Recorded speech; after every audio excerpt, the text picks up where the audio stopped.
Shalom, sahabat-sahabat doa yang saya kasih dan yang Tuhan Yesus kasih, saya ucapkan selamat hari Natal 25 Desember 2023 dan tahun baru 1 Januari 2024. Tentu kita sangat bersyukur kepada Tuhan yang telah begitu hebat karyanya di dalam kita sehingga kita diperkenankan untuk masuk di tahun 2024. Ada banyak cerita kasih, penyertaan, perlindungan, kebaikan yang kita bisa saksikan dan menjadi modal bagi kita semua untuk memasuki tahun 2024. Kita tidak perlu takut, kita tidak perlu ragu, kita tidak perlu khawatir, karena sebagaimana Tuhan telah memimpin kita di tahun yang 2023, di tahun 2024 Tuhan pasti lebih lagi menolong dan membimbing kita semua.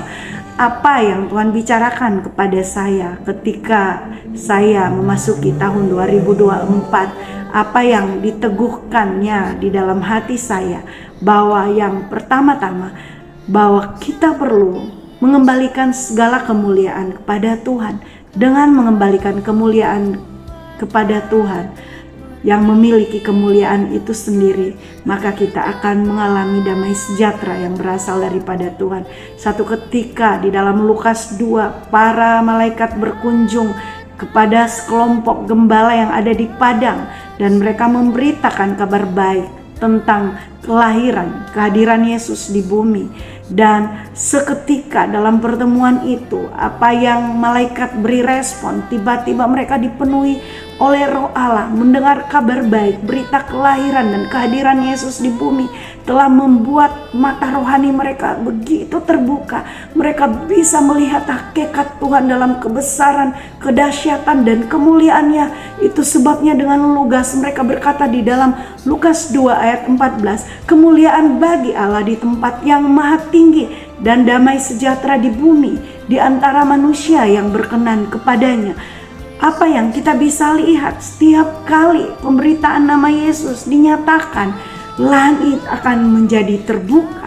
Mereka, orang-orang yang mendengar nama Yesus yang disaksikan dan diberitakan, mereka akan mengenal dan memahami siapa pribadinya, di mana ia adalah pribadi yang begitu agung, tinggi dan mulia, dan kita bisa merasakan kasih sayangnya. Dan kemudian ketika langit menjadi terbuka, orang-orang akan menyembah Dia. Itu sebabnya di waktu-waktu ini kita harus sering-sering memberitakan nama Tuhan, sehingga banyak orang yang akan melihat, yang akan bisa merasakan kehadiran Tuhan melalui pemberitaan yang kita berikan. Yang kedua, kita akan melihat realitas surga yang menjadi nyata. Yang tadinya surga begitu jauh, yang tadinya surga begitu sukar untuk diraih oleh manusia, tapi Yesus, nama Yesus telah menjadi jalan bagi setiap orang, sehingga surga yang begitu jauh menjadi dekat. Itulah sebabnya ia disebut Immanuel. Ada jalan pendamaian yang memulihkan keadaan kita, yang membuat kita menjadi dekat dengan Tuhan. Yang ketiga, kita akan mengalami manifestasi surga yang begitu hebat, yaitu damai sejahtera di tengah-tengah semua situasi yang kurang nyaman, kurang menyenangkan, kurang baik. Tetapi karena damai sejahtera Tuhan, yaitu Yesus Kristus, telah memerintah di dalam hati kita, maka kita akan mengalami damai sejahtera. Itu sebabnya di tahun 2004 ini, hari-hari ini Tuhan memanggil kita untuk tidak henti-hentinya memuji-muji namanya, meninggikannya, mengumandangkan Dia, sehingga banyak orang mengenal Dia dan mereka akan mengalami realitas surga dalam hidup mereka. Pada saat ini saya ingin kita berdoa.